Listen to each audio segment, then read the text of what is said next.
very, very good Syracuse team. We watched them Saturday night take it to a really good Louisville team. They were dominant in all phases, offensively, defensively, and also in special teams. Speaking towards their offense, mammoth offensive line, big, physical, very experienced offensive line, and it really starts up there with those guys. They do a tremendous job in their run scheme. They do a really good job in protection. They've got a great tight end crew. Now they lost, number 5. I know his nickname's Rhino, and they lost him for the year. So our prayers are for him. When he went down, I said, well, maybe he'll miss one game, and I'm sad to say that he'll miss the whole season, and that's unfortunate. You just hate to see that in college sports. But they've got a really good tight end group that they use in pretty exotic ways and poses some problems. They've got, in Sean Tucker, arguably one of the very best backs in the country. I know that he's getting some Heisman hype, and if you watch him running the football, if you watch him come out of the backfield as a pass catcher in their screen game, he's certainly worthy of that. He's a physical back, runs with power, runs with speed. He's elusive, he can catch the ball, and he poses a huge challenge for us. And then the quarterback, Garrett Schrader, he's a big guy. He's a 6'4". They list him, I think, at 225, but I'm sure he's bigger than that. He's very athletic. He's a very good runner. He throws the ball well to their big receivers. The receivers go 6'4", 6'5", 6'6". That's their starting 3 receivers, I think. Their slot is a 6'1" guy, but they've got size on the outside, and he throws it there. But he's not a guy that goes down easily. He doesn't slide much. He doesn't run out of bounds much.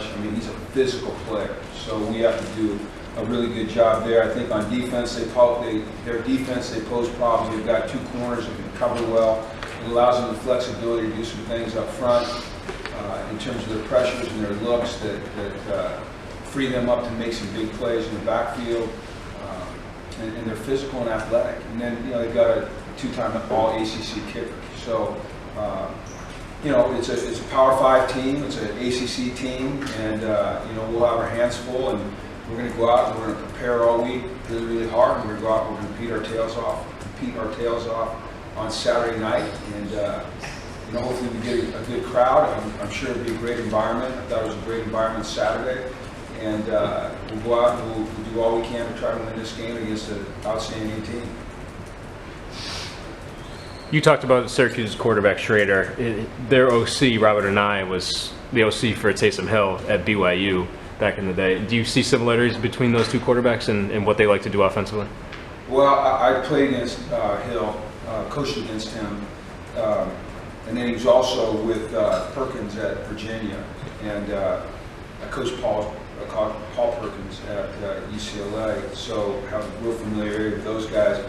I think that this guy Schrader, first of all, he's bigger. I think taller, lankier, and I think that he is probably, when I compare him to Hill and to Perkins at this point in his career, he's a better thrower. Now those guys developed into, Taysom Hill is a good player in the NFL, and I thought Perkins, as he played that position more and more, became a guy that was really good throwing the football. But I think Schrader already has that. And that poses a real threat, because they're running Wildcat without running Wildcat. They're running Wildcat with a quarterback who can get the ball down the field. And as I said, they've got big, physical, athletic receivers. So, they're a handful on offense. They're a real handful. And their offensive line is just, they're huge. I think their left tackle's 388. I think they go about 325 across the board. I think their lightest guy is 300, 305. So it's a big group. So how does your defensive line combat that? Or you have to really scheme it up to deal with their power. Yeah, but you can't. We have to be explosive off the ball. We have to play with good pad level, use leverage. We have to be able to violently disengage off of blocks, not get hung up on blocks. We've got to be able to hold our point, not get washed. But they're going to move you a little bit, and we've got to be able to hang on to guys when it's time to hang on to guys, and hold on to a double and let a linebacker have a run through. And I don't mean hold on illegally, but take up 2 blockers. But it's hard, So schematically, you know, we're at the point in our development where the best thing for us to do is just do what we do and continue to try to do it better and better and better and better. Because we haven't played a lot in this scheme together, only two games. So for us, it's really about just doing what we've done and doing it better. What benefits have you seen from your depth at the running back position? Well, I think we saw the benefits on Saturday, you know, and different types of runners, which I think presents a problem at times. You know, obviously, you know, Nate is running very, very well, and he's, you know, he's powerful up inside, he can get into the open field, make people miss. And then you put Devontae in there and Brian, and you know they've got that first step quickness, you know, where they can go lateral, then put their foot in the ground, hit the hole, and get vertical. It was good to see Victor in there. You know, Victor, I liken him a little bit more to Nate Carr in terms of style of play. And then the guy that hasn't carried the ball a lot, but has done a really good job is Bernsey. You know, and he had a huge play the other day when we ran the quarterback sneak on 4th and 1. He basically carried Zion for the first down. You know, so plays like that don't go unnoticed to us as a staff, and we have a ton of respect for Robert Jones. Coach, you haven't played Syracuse, UConn hasn't since 2018. Can you talk about your philosophy about playing other teams from the Northeast and developing these rivalries back to where they once were? My philosophy Yeah. is they don't matter. That's my philosophy. You know, I've never been a big rivalry guy.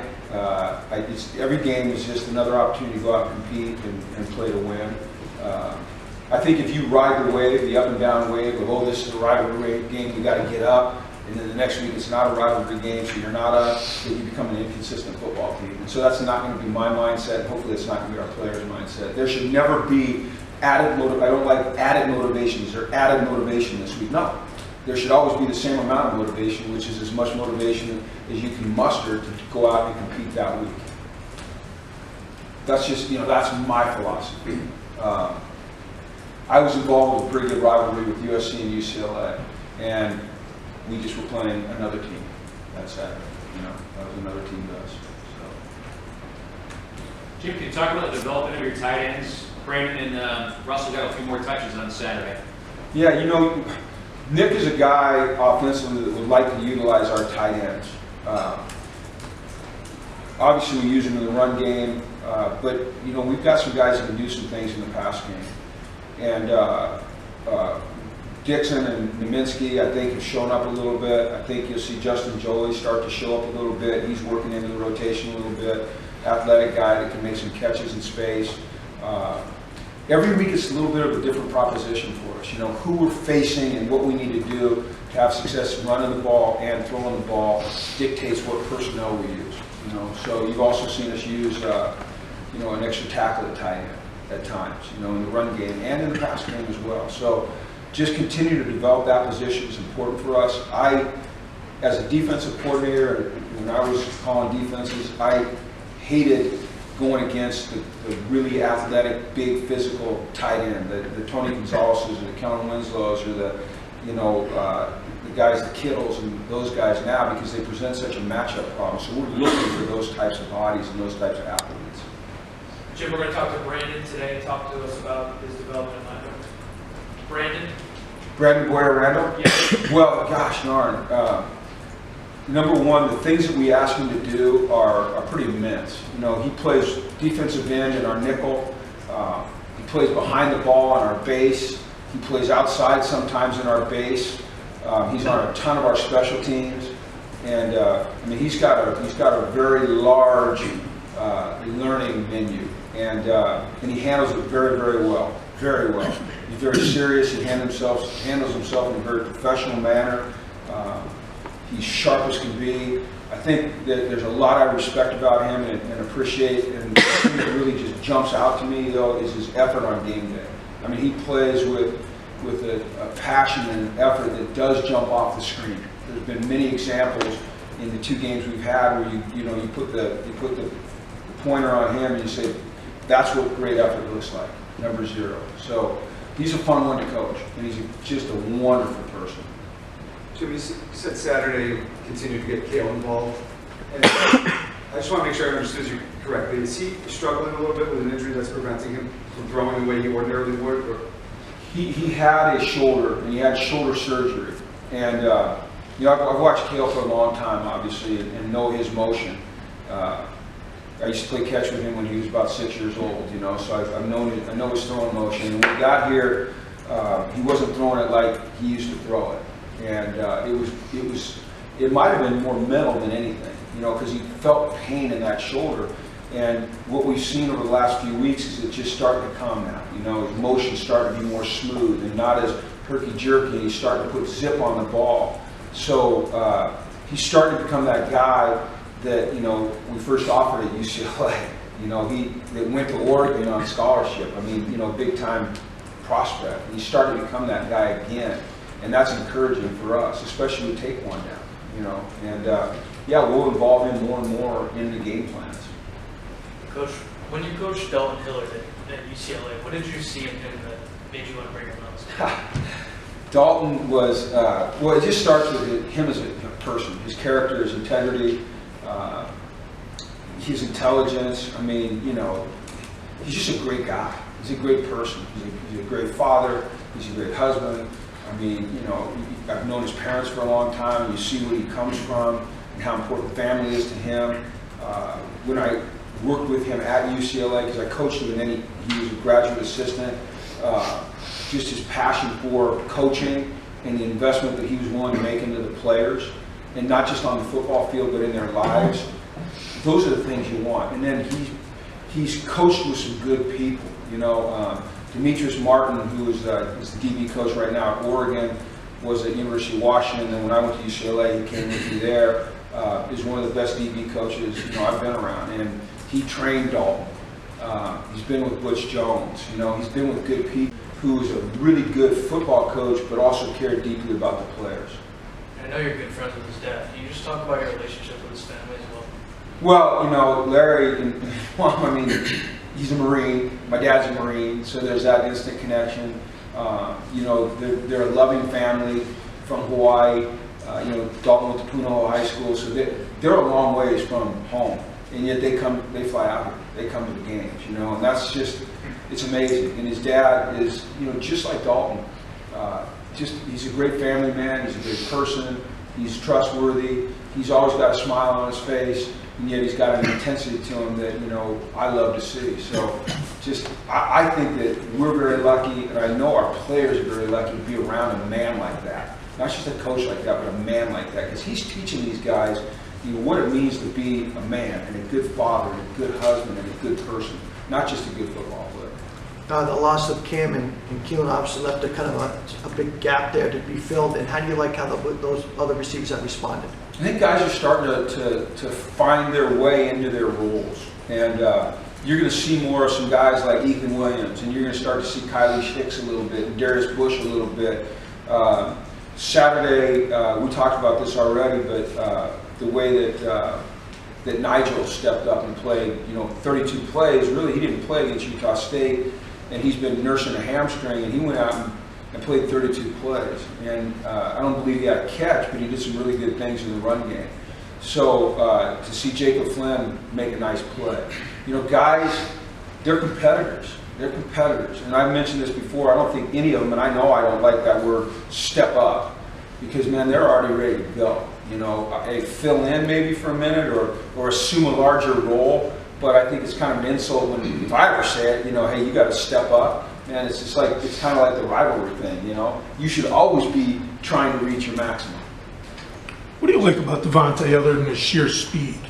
His personality. I love him. You know, I mean, this kid is like, his sheer speed. Let me go before personality, because we'll talk football first. I love his toughness.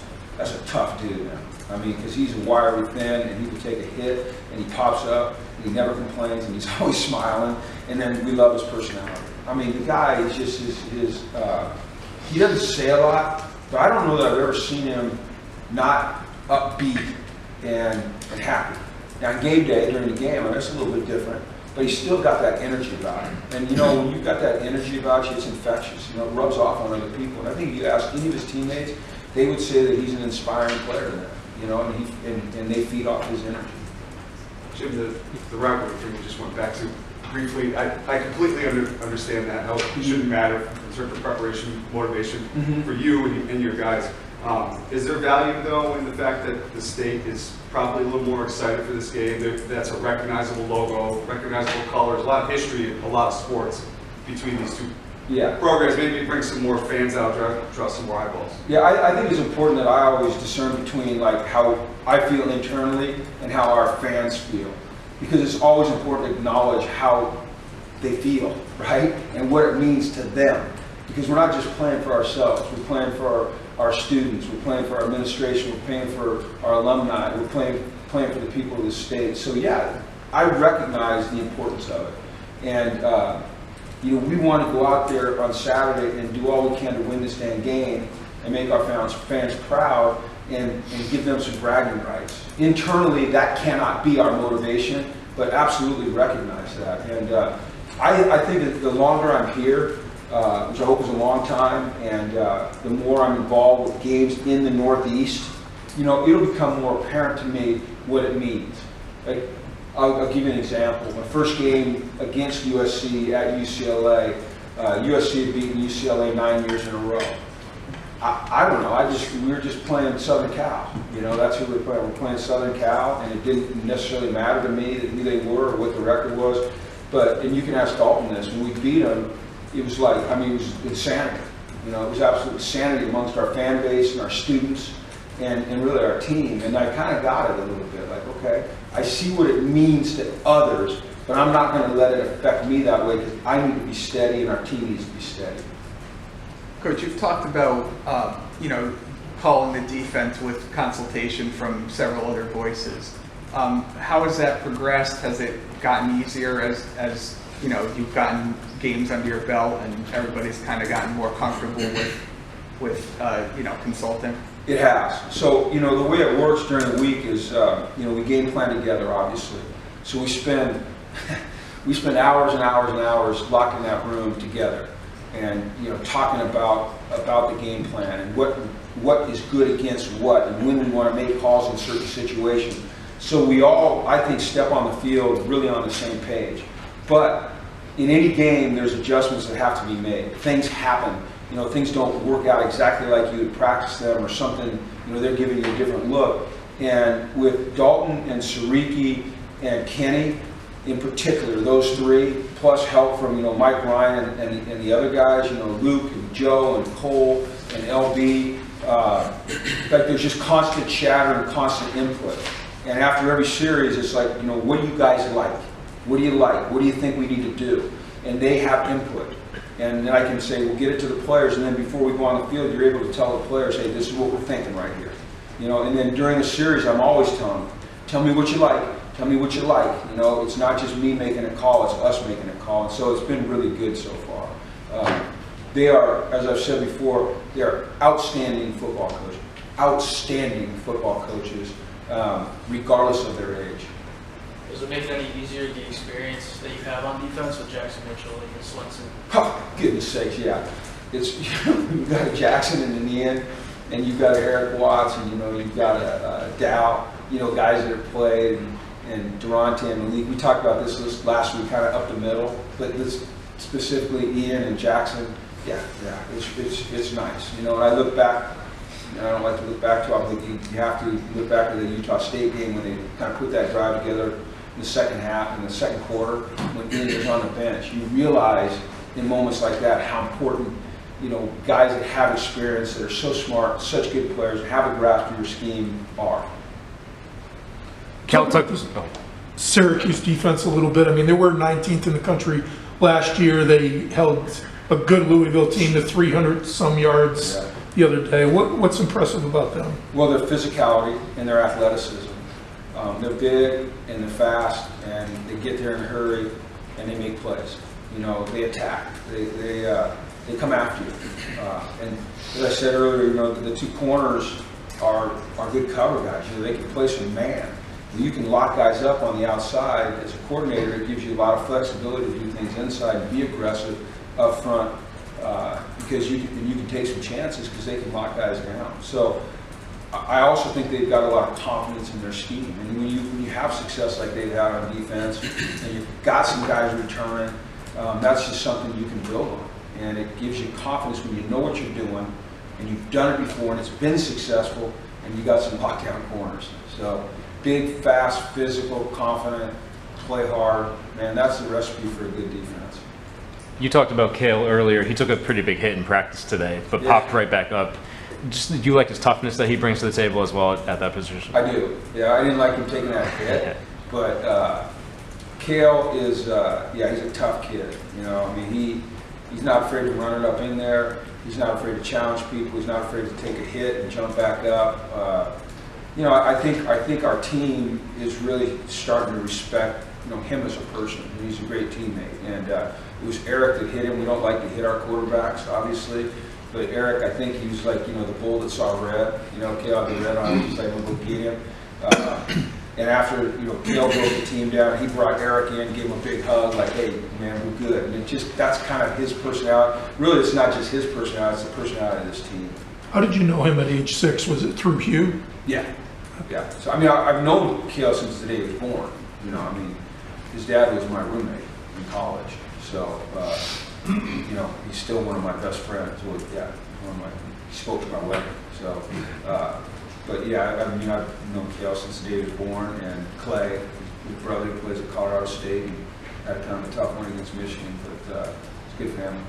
Is the starting QB and the QB who takes the most snaps something you evaluate week to week? Or like, are you kind of committed to Zion long term at this point? We're committed to Zion. Gotcha. Yeah, the way that I've always felt the best way to do it is to commit to a guy and put all your eggs in that basket and support him like crazy, and make sure he understands that he doesn't have to look over his shoulder. He just has to go out and play, and yet always have, you know, other guys ready to go, because we see how fast, you know, things can change. But the last thing I ever want is a starting quarterback who's looking over his shoulder.